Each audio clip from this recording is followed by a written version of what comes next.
Evangelho segundo Mateus, capítulo 8. Na semana passada eu estive aqui à noite compartilhando algo acerca do Evangelho. Lucas capítulo 19, a história de Zaqueu, e falando um pouco sobre esse bloco e como nós percebemos nessa passagem Jesus corrigindo alguns equívocos comuns com respeito ao Evangelho. E eu preciso te dizer ainda na minha introdução aqui na abertura, que de fato o Evangelho, como disse o apóstolo Paulo, ele é escandaloso para aquele que não crê, mas para nós ele é o poder de Deus. E o que isso significa? Que o Evangelho é a revelação do próprio Deus, do seu plano de redenção para a humanidade. O que mais que isso significa? Que o Evangelho é a lente pela qual nós precisamos ler a vida e tudo mais. O ser humano ele usa sempre uma lente para fazer a leitura da vida e das outras coisas. Alguns, por exemplo, leem a vida a partir da perspectiva do marxismo. Alguns leem a vida a partir de alguma ideologia que eles entendem serem a expressão mais correta, mais exata para que eles leiam a vida. Mas nós somos privilegiados porque nós recebemos a revelação do próprio Deus sobre qual é a lente que nós precisamos usar para enxergar e para entender a palavra de Deus. Quando nós olhamos, por exemplo, para o Antigo Testamento, nós vamos perceber que Deus ele vem se revelando logo após a queda. Esse evangelho vem sendo pouco a pouco transmitido. Os estudiosos vão chamar de proto-evangelho, o que acontece lá em Gênesis capítulo 3. Quando Deus diz, naquele momento em que Adão e Eva se rebelaram contra Deus e pecaram, Deus diz que o filho da mulher seria ferido no seu calcanhar pela serpente. Há um anúncio ali de maldição, de condenação sobre Adão e Eva e a sua descendência, mas há também uma mensagem de redenção, uma mensagem de graça. O Senhor diz que o filho da mulher esmagaria a cabeça da serpente. Ali então o Evangelho começa a ser pouco a pouco ensinado. Um dos problemas dos israelitas no Antigo Testamento e quando eles então recebem o nosso Salvador, eles o rejeitam, é justamente porque eles usavam a lente errada para ler a vida e tudo mais. Eles abraçaram um legalismo a partir da lei e passaram a ver a vida, a interpretar a vida a partir da lei.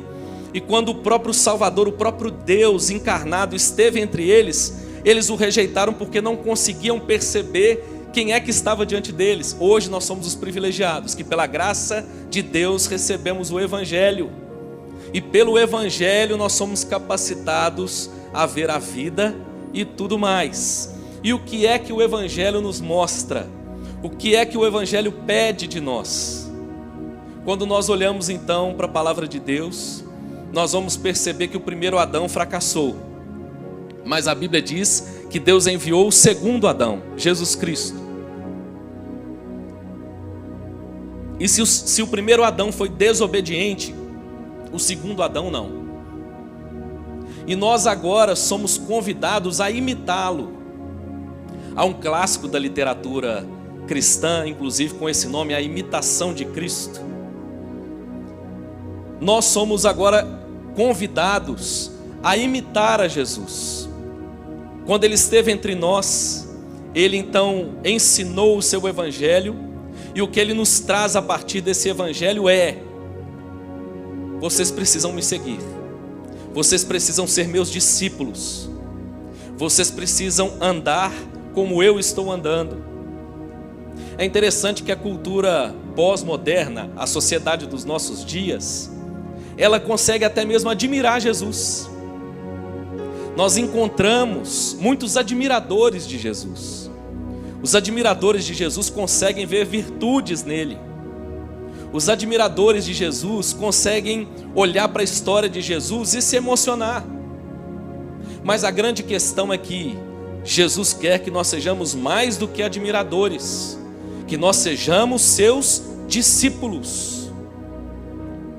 E quando nós pensamos acerca do discipulado, nós vamos perceber como ensinou um outro autor, que já faleceu há algum tempo, foi morto no período do Holocausto nazista.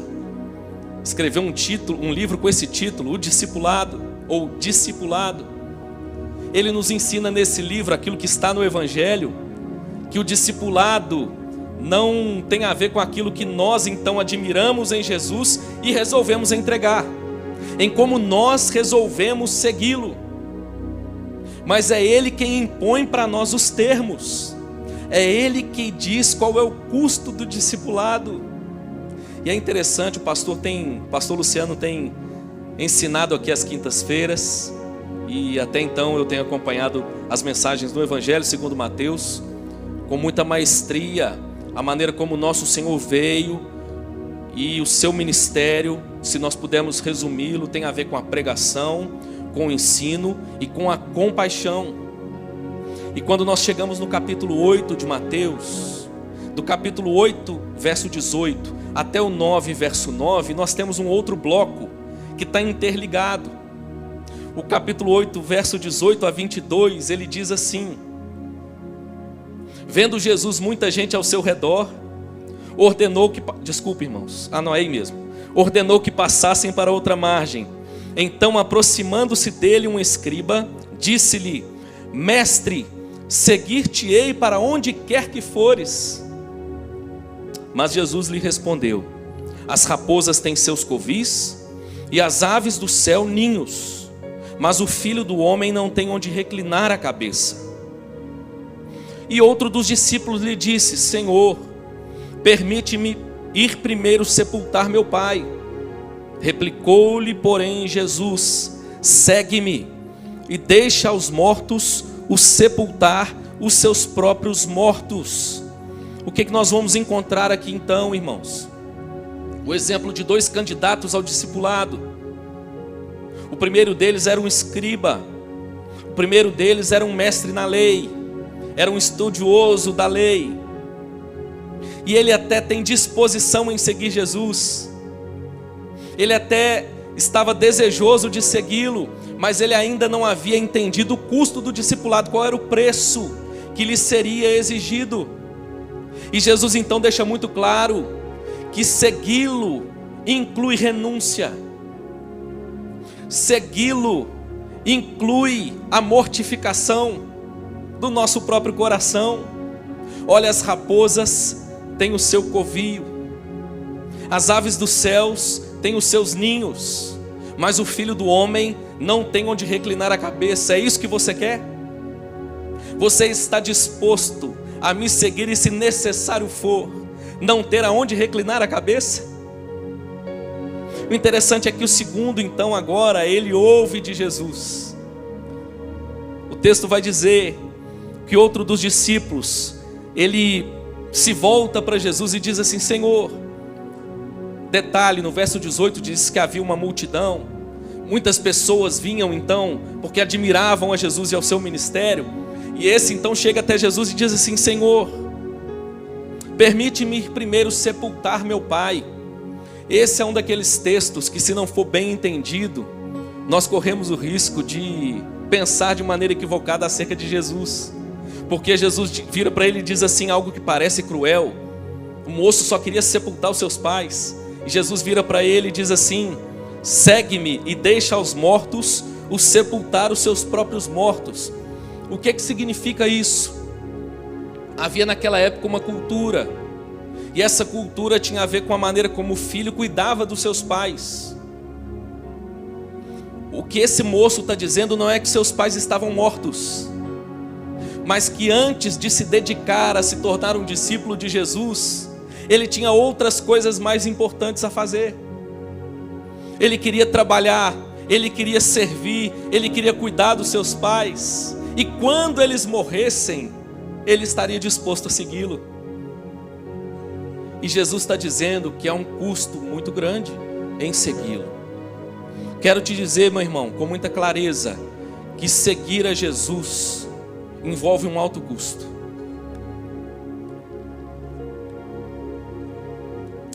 Nesse contexto, a passagem ela vai passar por uma transição, e o que nós vamos perceber de cara é que seguir a Jesus envolve tempestade, mar agitado, envolve dificuldades. A pergunta é: nós estamos dispostos a segui-lo? Há um custo no discipulado. É Jesus quem coloca os termos e diz como nós devemos viver para sermos seus discípulos. E é interessante que Jesus não promete a eles, irmãos, oferecer-lhes, dar-lhes o que eles queriam. Ser discípulo de Jesus não é garantia de ter o que nós queremos, mas de ter o que nós precisamos. É interessante que Jesus não assegurou a eles, irmãos, que a vida seria fácil, mas Ele lhes deu uma garantia. Ele dá uma garantia aos seus discípulos, a sua presença perpétua ao seu lado, os auxiliando, caminhando, abençoando os seus discípulos. Eu faço essa introdução falando acerca do custo do discipulado, mas eu quero contrapor um pouco, falando não apenas do custo do discipulado, mas dos benefícios do discipulado. Precisamos, como ouvimos hoje de manhã, de moderação, de equilíbrio, também quando pensamos acerca disso. A igreja evangélica dos nossos dias é a igreja que oferece bênção sem medida, um evangelho sem cruz, um evangelho sem espinhos. Gosto muito de uma frase do pastor Hernandes Dias Lopes, que diz que o evangelho pode até ser um mar de rosas, mas que nós precisamos de incluir os espinhos. Há sofrimento, há luta, há entrega, há renúncia. Seguir a Jesus, irmãos, tem a ver com entrega. Compartilhei ontem com os jovens aqui Romanos 12, versos 1 e 2. Paulo, depois de discorrer sobre as doutrinas, as principais doutrinas da graça de Deus, de maneira bela, de bradar um louvor no final do capítulo 11, Paulo agora ele roga a igreja, ele implora a igreja, ele suplica a igreja, ele faz um pedido, e o pedido é: vocês precisam apresentar os corpos de vocês em sacrifício, não sacrifício meritório, não sacrifício para salvação, mas um sacrifício que é resultado da salvação. Esse sacrifício é vivo, santo e agradável a Deus. Há um custo, irmãos, mas ao mesmo tempo há benefícios em seguir a Jesus. É interessante que esse texto vai começar esse bloco com aqueles discípulos que não terminaram bem, ainda que talvez tenham começado, foram até Jesus, mas não terminaram bem. E vai terminar com um discípulo, no verso 9 do capítulo 9, chamado por Jesus. Mas há então no meio desse bloco 3 passagens que eu quero chamar a sua atenção para elas aqui nessa noite. E em cada uma delas nós vamos perceber promessas de Deus para nós, para que no meio desse discipulado nós não nos esqueçamos quem é que nós estamos seguindo. Quando nós olhamos então para o restante do texto, o verso 23 em diante, por exemplo, esse primeiro bloco vai dizer o seguinte: acompanhe o texto comigo, por favor. Então, ou seja, está nesse contexto, entrando ele no barco, seus discípulos o seguiram, e eis que sobreveio no mar uma grande tempestade, de sorte que o barco era varrido pelas ondas. Entretanto, Jesus dormia. Mas os discípulos vieram acordá-lo, clamando: Senhor, salva-nos, perecemos. Perguntou-lhes então Jesus: por que sois tímidos, homens de pequena fé? E levantando-se, repreendeu os ventos e o mar, e fez-se grande bonança. E maravilharam-se os homens, dizendo: quem é este, que até os ventos e o mar lhe obedecem? Irmãos, Jesus então, ao transcorrer sobre o discipulado, preço, custo do discipulado, ele mostra aos seus discípulos alguns benefícios de segui-lo. Seguir a Jesus tem um custo elevado, não é fruto da vontade humana, da capacidade humana, é fruto da graça de Deus. Mas ao mesmo tempo, irmãos, tem benefícios sem igual. Esse é o melhor empreendimento humano, sem sombra de dúvidas. Seguir a Jesus nos permite experimentar do seu poder. Os discípulos tiveram um privilégio, mesmo em uma jornada de renúncia, mesmo em uma jornada de entrega, eles tiveram o privilégio de experimentar de maneira muito clara o poder de Jesus. Esse primeiro bloco vai nos mostrar, irmãos, que Jesus tem poder sobre as circunstâncias. Vivemos dias, irmãos, depois desse período eleitoral conturbado e de uma mudança no cenário político nacional, dias de inquietações, de medos, de preocupações. O pessimismo tem alcançado o coração de muitas pessoas. Nós vivemos dias onde as pessoas, e talvez até pelo excesso de contato com informações em redes sociais, muitas delas, ou algumas delas, que inclusive não são verdade, que a mente e o coração estão tão carregados, que tem caminhado com um olhar triste, desanimado sobre a vida. Gosto de uma frase ou um trecho de um vídeo do Ariano Suassuna, que ele diz que ele não é nem pessimista e nem otimista. Ele diz que o otimista é um bobo. Ele vive acreditando em coisas que não vão acontecer. Então é uma postura meio infantilizada de olhar para a vida. E ele diz que o pessimista é um chato. O pessimista é aquela pessoa que tudo ele vai olhar e dizer assim: não, mas não vai dar certo. Ele está sempre puxando para trás. Ele sempre olha para os projetos, para as iniciativas e diz assim: não, para que você está fazendo isso? Isso não vai levar a lugar nenhum.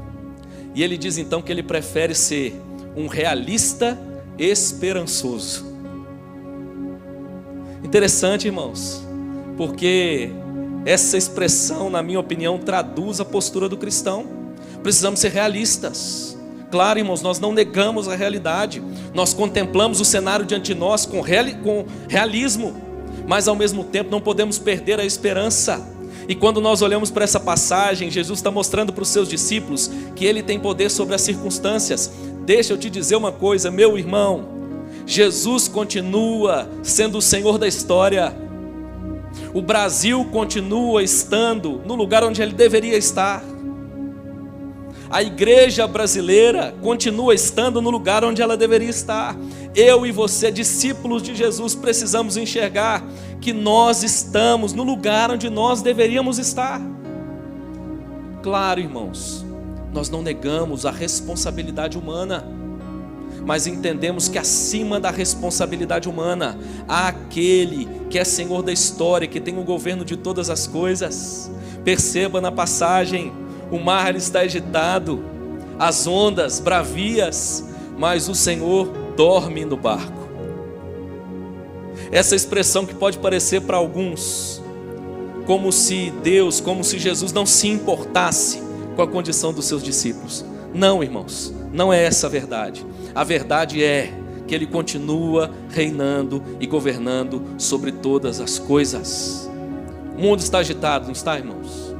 Mas o Senhor continua sendo o soberano das nações. E os seus discípulos têm o privilégio de perceber o seu poder sobre as circunstâncias.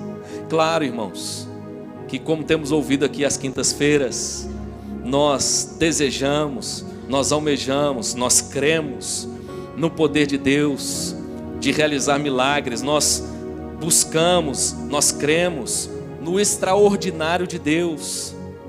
Mas nós precisamos encher o nosso coração de convicção também acerca do Deus que no ordinário continua agindo e continua de maneira soberana, governando sobre todas as coisas. O milagre, irmãos, nos dá essa certeza, não é?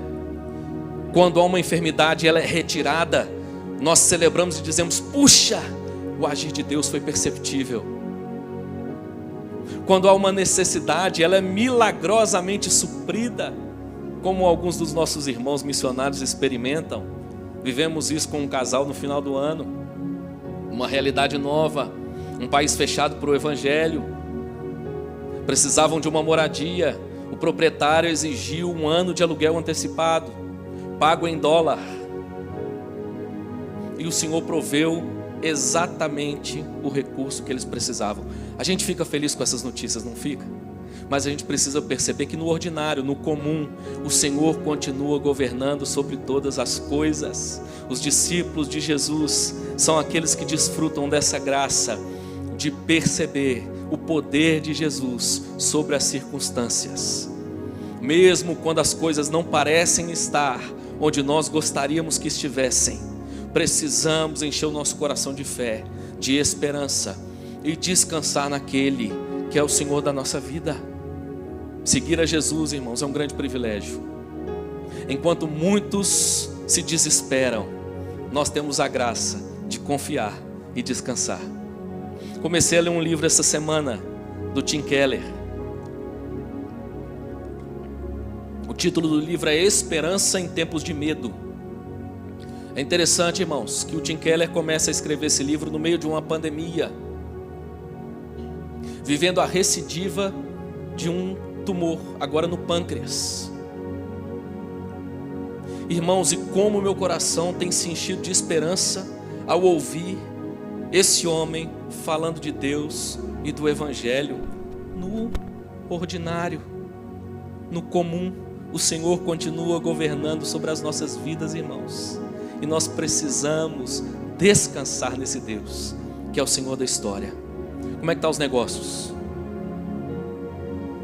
Como anda a vida conjugal? Relacionamento com os filhos? Meu irmão, confie naquele que é o Senhor sobre todas as coisas e que governa soberanamente, em nome de Jesus. É interessante que o bloco continua, irmãos. E se nós ouvimos acerca desse Jesus que tem poder sobre as circunstâncias, olhando agora para o verso 28 ao 34, nós vamos perceber que Jesus também tem poder sobre as trevas. E trevas aqui não se resume ao poder de Satanás. Trevas aqui nós podemos entender como toda essa expressão de maldade, de conspiração humana contra Deus. Olha que bonito o texto, irmãos. Verso 28 em diante, diz assim, do capítulo 8: Tendo eles chegado a outra margem, a terra dos Gadarenos, vieram-lhe ao encontro 2 endemoniados, saindo dentre os sepulcros, e a tal ponto furiosos que ninguém podia passar por aquele caminho. E eis que gritaram: Que temos nós contigo, ó Filho de Deus? Vieste aqui atormentar-nos antes do tempo? Ora, andava pastando não longe deles uma grande manada de porcos. Então os demônios lhe rogavam: Se nos expeles, manda-nos para a manada de porcos. Pois ide, ordenou-lhes Jesus. E eles, saindo, passaram para os porcos. E eis que toda a manada se precipitou do despenhadeiro abaixo, para dentro do mar, e nas águas pereceram. Fugiram os porqueiros, e chegando à cidade, contaram todas estas coisas, e o que acontecera aos endemoniados. Então a cidade toda saiu para encontrar-se com Jesus, e vendo-o, lhe rogaram que se retirasse da terra deles. É interessante que esse texto também se encontra narrado no Evangelho de Marcos, no capítulo 5. Há uma diferença, lá nós temos a narrativa de um gadareno, e aqui nós temos de 2. Pastor, há alguma contradição? É óbvio que não, irmãos. Há uma intenção. No Evangelho de Marcos, há a intenção de destacar a história de um deles. Um deles se tornou um missionário. Tendo a vida transformada, ele quis viajar com Jesus, e Jesus disse para ele o seguinte: não, volta para sua casa, seja uma bênção para sua família. E a Bíblia diz que dele dava um bom testemunho a partir daí em Decápolis. Decápolis era um conglomerado de 10 cidades. Esse moço levou o evangelho para essa região. Esse moço foi um missionário. Aqui já há nesse texto a menção de 2 gadarenos. E esse é um daqueles textos também enigmáticos. Jesus então manda aqueles espíritos saírem dos dois, e eles então se apossam dos porcos. Jesus permite que isso aconteça, e eles então descem desfiladeira abaixo e se precipitam na água e morrem. Os porqueiros ficam revoltados, vão para a cidade, a sociedade daquela cidade, ela vem até Jesus pedindo que ele se retirasse. É interessante, irmãos, porque isso acontece com um propósito. Pastor Hernandes Dias Lopes diz que esse propósito aqui descrito é mostrar para nós, por exemplo, qual é o valor de uma alma para Satanás. Ela vale o mesmo que porcos, mas ao mesmo tempo há algo a mais aqui, irmãos. Na medida em que esses espíritos saem e se apossam daqueles animais e eles morrem, o texto quer nos mostrar também, irmãos, acerca do próprio Jesus. O texto está nos ensinando também, irmãos, o valor que nós temos para Cristo. Nós somos preciosos aos olhos de Deus. Jesus tem poder, irmãos, sobre as trevas. A sociedade valorizava mais os porcos do que aqueles dois jovens, mas para Jesus, irmãos, uma alma vale mais do que o mundo inteiro. E é isso que nós recebemos nessa passagem ainda, irmãos. Jesus tem poder sobre as trevas. É interessante que recentemente eu preguei também nos Salmos e disse aqui que o livro de Salmos eles foram organizados dentro de uma estrutura com um propósito. O Salmo 1 nos apresenta o caminho da felicidade. Bem-aventurado é o homem. É um salmo que fala sobre essa felicidade. Mas logo no capítulo 2, irmãos, nós vamos ouvir acerca de uma conspiração humana. O Salmo 2 vai dizer assim no início: porque as nações se enfurecem tanto, porque perdem seu tempo com planos inúteis. Os reis da terra se preparam para a batalha, os governantes conspiram juntos contra o Senhor e contra o seu ungido. Vamos quebrar estas correntes, eles dizem, vamos nos libertar da escravidão. A Bíblia fala de uma conspiração humana, e na verdade, se nós voltarmos os nossos olhos para as Escrituras, nós vamos perceber que lá, desde os primórdios, as coisas são dessa forma. Desde Babel, o homem conspira, o homem trama, e o homem então quer edificar um reino para si mesmo, a cidade dos homens, como disse Santo Agostinho, o reino dos homens. E desde lá, irmãos, o Senhor joga abaixo o projeto dos homens. Ele destrói, ele desconstrói aquilo que o homem tenta na sua soberba, na sua arrogância edificar. No próprio Salmo 2, olha o que vai dizer na sequência o Salmo: aquele que governa nos céus ri. Verso 4, o Senhor zomba deles. O Salmo 2 vai dizer, irmãos, que diante dessa postura humana de maquinar o mal, de tramar o mal, há um Deus, irmãos, que contempla isso e diz: que pequeno, perto do meu poder de edificação e por que não dizer de destruição. E assim como em Babel ele precipitou o projeto humano, ainda hoje, irmãos, nós precisamos descansar no Deus que tem poder sobre as trevas. Ainda que o homem maquine o mal, há um Deus que projeta o bem. Ainda que o homem destrua, há um Deus que constrói. Ainda que o homem proponha e se alegre com a morte, com a destruição, há um Deus que se alegra com a vida, com a redenção. Louvado seja Deus. Precisamos nos lembrar dessa verdade, irmãos. Até mesmo o diabo, irmãos, como disseram os reformadores, é o diabo de Deus. Ele só faz aquilo que lhe é permitido.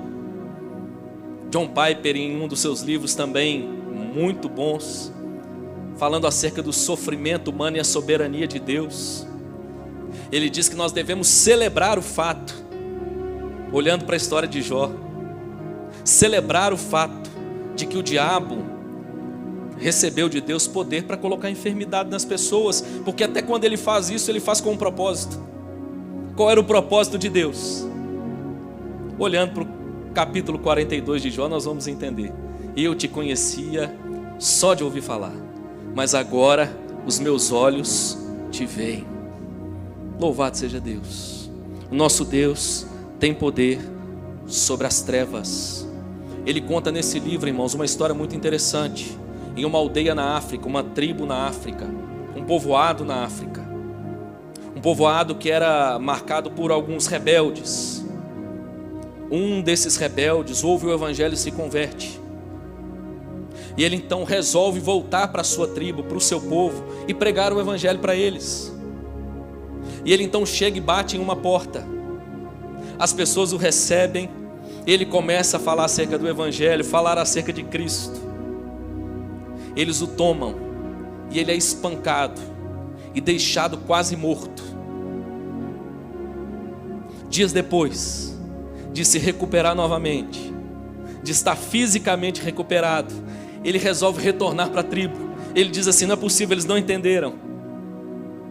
Eles devem ter pensado que eu levava para eles algo de mal, mas eu quero anunciar as boas novas de grande salvação. E ele retorna para a tribo, e ele chama novamente as pessoas, começa a falar acerca de Jesus, e eles o tomam pela segunda vez. E batem, espancam esse moço. E ele é deixado quase que semi-morto, fora da aldeia. Ele demora dias para recobrar a força, o ânimo e ter condições de levantar novamente. E ele vai pela terceira vez. E quando ele chama pela terceira vez e começa a falar do evangelho e do amor de Deus, ele é espancado pela terceira vez. E no meio daquela agressão, ele contempla um rosto. E ele percebe que enquanto aquelas pessoas o agrediam, esse rosto que agredia tinha lágrimas sendo derramadas. Mais uma vez, demora dias para que ele recupere o ânimo. E quando ele recupera o ânimo, ele percebe que ele se encontra em uma cama, dentro de uma casa, e que alguém cuidava dele. Aquela pessoa que o agredia, aquela tribo que o agredia, é transformada pela graça e pelo poder do evangelho.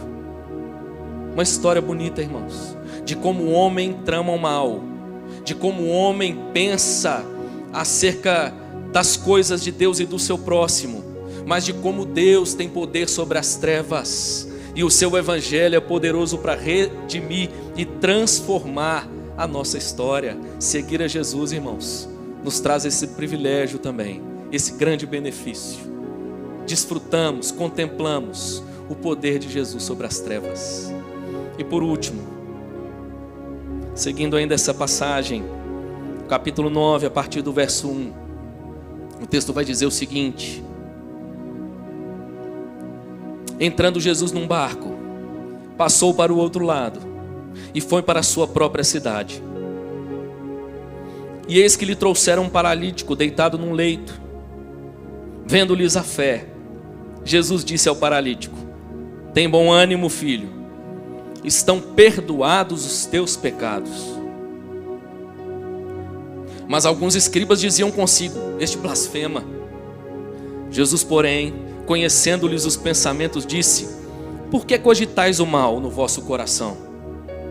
Pois qual é mais fácil, dizer: estão perdoados os teus pecados, ou dizer: levanta-te e anda?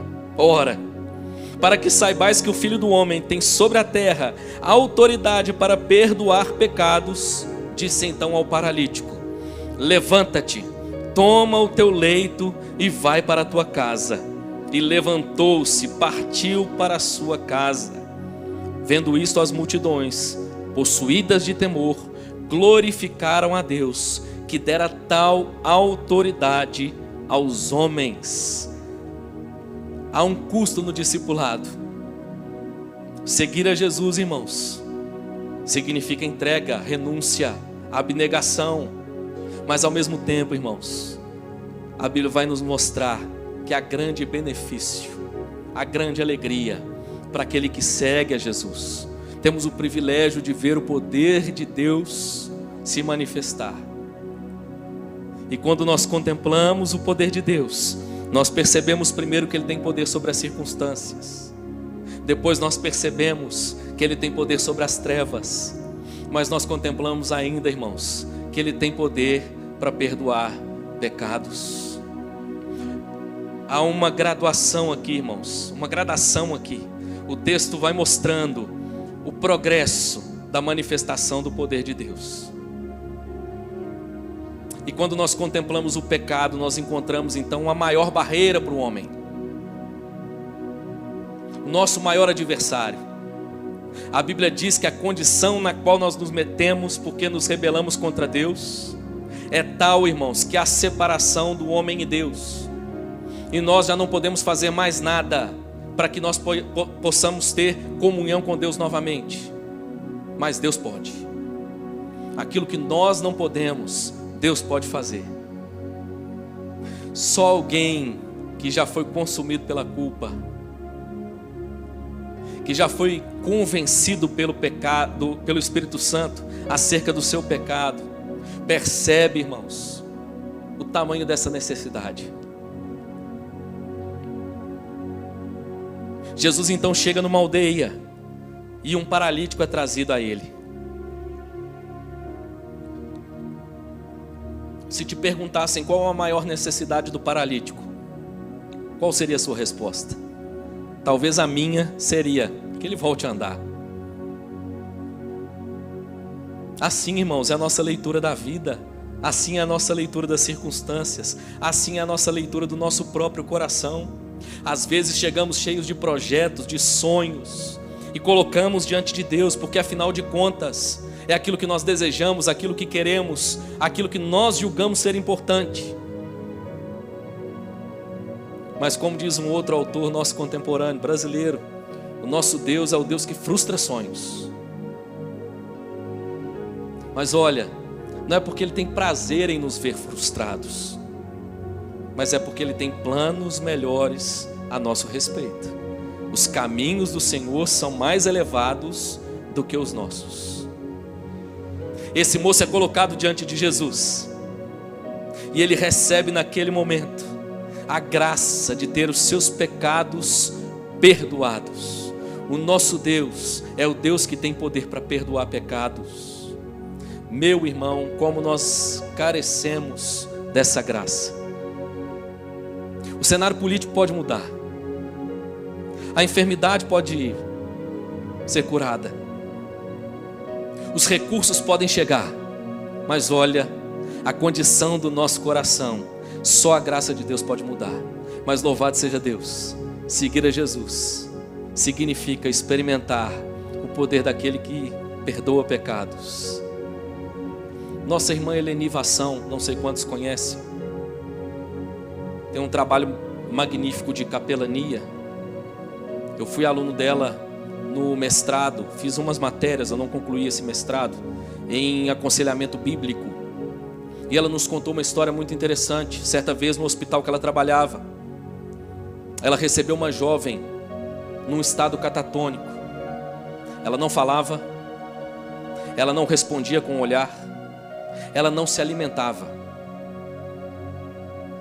E assim ela já estava por um tempo. E um dia, visitando essa jovem, ela citou um versículo bíblico.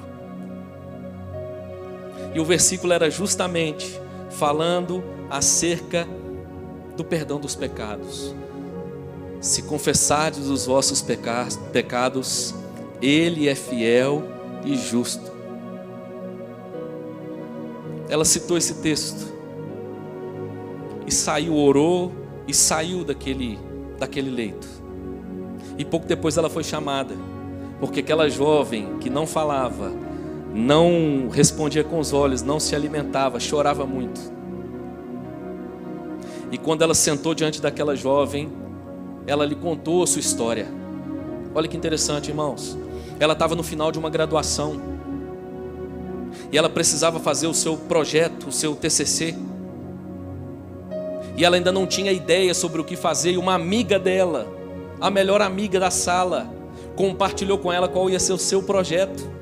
E ela disse o seguinte: você não importa de me emprestar o seu projeto para eu dar uma olhada? ver como ele pode me auxiliar. A colega manda para ela o projeto sem ter passado nada ainda para os seus professores. Ela pega o projeto da amiga e entrega como sendo o seu projeto. Ela seguiu o projeto então, concluiu o curso, e o seu estado de saúde foi agravando até ela chegar a essa condição na qual ela se encontrava. E naquele dia ela ouviu acerca do perdão dos pecados. Ela orou com ela, confessando os pecados. Foi restaurada e voltou em paz para sua casa. Louvado seja Deus, meu irmão. Há um Deus que tem poder para perdoar pecados. É diante desse Deus que nós estamos. Talvez o que nos falta, irmãos, é trilhar o novo caminho que Ele já consagrou para nós. Acheguemos-nos, portanto, como diz o autor. Talvez o que nos falta são os joelhos dobrados, dizendo: Senhor, eu reconheço, eu confesso. E a Bíblia diz que aquele que confessa e deixa, alcança do Senhor misericórdia. Ele tem poder para perdoar pecados. Vamos caminhando para o fim então, para terminar. Verso 9 então, o último verso do capítulo 9 de Mateus. Diz assim: partindo Jesus dali, viu um homem chamado Mateus sentado na coletoria e disse-lhe: segue-me. E ele se levantou e o seguiu. Aqui, irmãos, nós estamos diante daquele que escreveu o Evangelho. E não é sem motivo que ele começa no capítulo 8, verso 18, mostrando aqueles que começaram bem, mas não terminaram bem. Ele demonstra a manifestação do poder de Jesus. Esse poder que transformou a sua própria vida. Mateus, irmãos, era um coletor de impostos, ao exemplo de Zaqueu, que eu compartilhei na semana passada. Há um quadro muito interessante de Caravaggio sobre essa cena. Nesse quadro, Jesus está apontando para Mateus. E aqueles que estão ao redor de Mateus, os seus amigos, os seus colegas de profissão, eles apontam para ele com um olhar, como se dissessem para Jesus: tem certeza, Jesus? Esse aqui? Como se dissessem: esse Jesus, para ele não tem esperança. Mateus era um coletor de impostos. Era pertencente a um dos grupos tido como mais vis em Israel. Mas houve graça para Mateus. Há graça para mim e para você, meu irmão, em nome de Jesus. Há um custo no discipulado, mas olha, esse é sem sombra de dúvidas o melhor empreendimento humano. Que nessa noite Deus te dê a graça de renovar no seu coração a disposição, pela graça de Deus, de imitar a Jesus, de seguir a Jesus, de aprender de Jesus, de servir como Ele serviu, de amar como Ele amou, em nome de Jesus. Amém, meu irmão? Você pode curvar sua cabeça, fechar os seus olhos.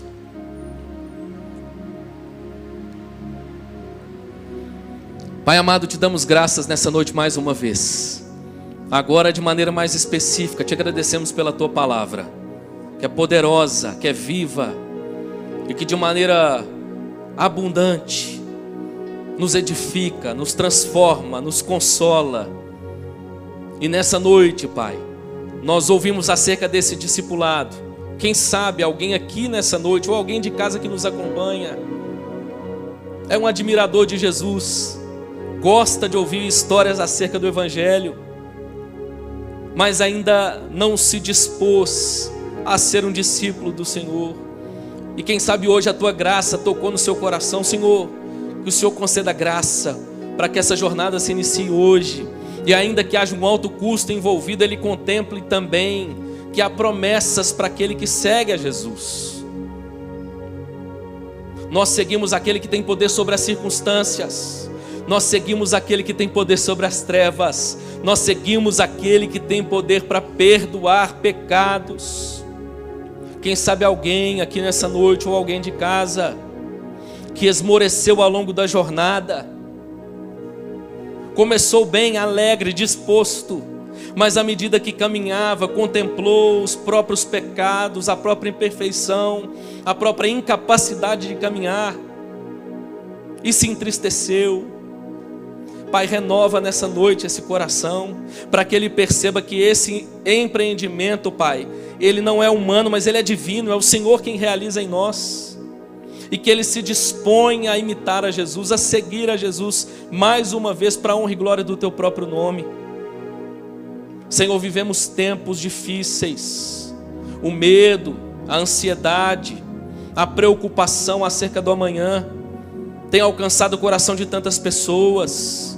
Senhor, dá-nos a graça de percebermos nessa noite a tua paz, a tua esperança, inundando os corações e os capacitando a contemplar que ainda que o mundo de fora esteja desorganizado, ainda que as coisas ao nosso redor nos pareçam fora do lugar, há um Deus que é soberano, que é Senhor da história, que continua governando todas as coisas. O empreendimento de Deus, que é a igreja, a cidade de Deus, ela está sendo edificada, o Senhor está redimindo todas as coisas. Dá-nos a graça de termos um olhar assim, Pai, como disse esse nosso poeta, filósofo brasileiro, realista, mas com esperança, em nome de Jesus. Nós te louvamos, Pai, e entregamos nossas vidas no teu altar, em nome de Jesus, amém. Deus abençoe, meu irmão, em nome de Jesus.